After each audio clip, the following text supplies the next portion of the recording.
હે પ્રભુ આપ જશો નહીં, આપ રોકાઈ જાઓ.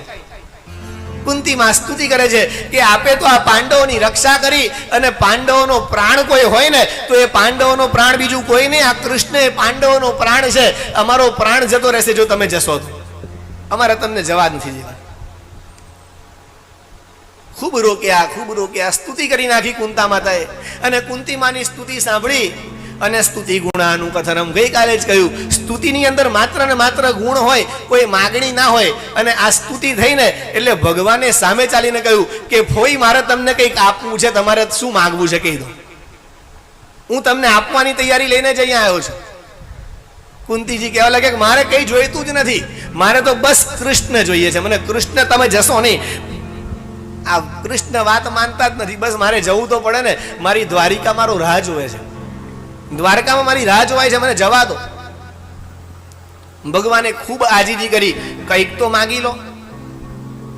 ત્યારે કુંતીજીએ મસ્ત સરસ મજાની માગણી કરી કે વિપદ સંતુ નઃ શાશ્વત તત્ર તત્ર જગદ ગુરુ.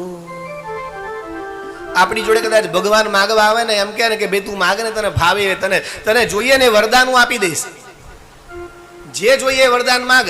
તો આપણે કદાચ એમ જ કે ભગવાન કરોડપતિ બનાવી દેજે, કે આટલી ગાડીઓ આપી દેજે, કે આટલું સુખ આપી દેજે, અથવા તો કોઈ ઉંમર લાયક હોય તો મારા છોકરાના છોકરાનો વિવાહ થઈ જાય, ભગવાન એવા આશીર્વાદ આપજે, આનું સારું ગોઠવાઈ જાય.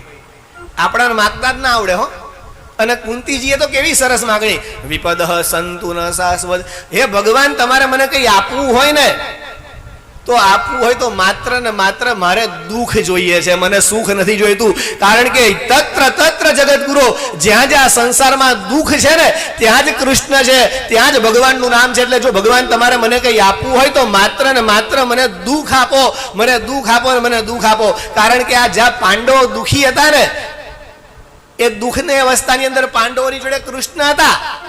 અને હવે પાંડવો જ્યારે સુખી થઈ ગયા છે, એને રાજ મળી ગયું છે, એને વૈભવ મળી ગયો છે, તો કૃષ્ણ તમે જવાની વાત કરો છો, કૃષ્ણ દૂર થાય છે. એટલે કુંતીજી કહે છે કે મને માત્ર ને માત્ર તમારે આપવું હોય ને તો મને જીવનમાંથી દુઃખ કોઈ દિવસ ઘટે જ નહીં, એવા આશીર્વાદ